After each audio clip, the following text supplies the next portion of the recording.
What do you think is the most misunderstood thing about their friendship? Let me frame it this way. They created or sub-created, as Tolkien would say, these two worlds that we understand very well, Narnia and Middle-earth. They also sub-created this third fantasy world together, which I think is just as almost implausible as their other two worlds, and that is the world of the Inklings. Their own friendship is a bit of a fantasy world that we project a lot of our hopes and desires and longings. You know, who doesn't want to go to the pub on a snowy afternoon and have a fire and a cider and read poems together and talk about the great things with your friends?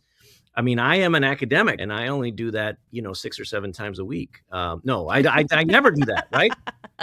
Right. So there is a kind of fantasy or a myth Hmm. to their own friendship. And I actually love that about their story. It's why I wanted to do the book. I wanted to illustrate that myth, but Mm. also I wanted to really ground it in some of the hard truths that came out about their friendship too. Tolkien famously hated Narnia, and Yeah. actually one of the things I always tell people in the context of that is that Tolkien basically hated everything. Yeah.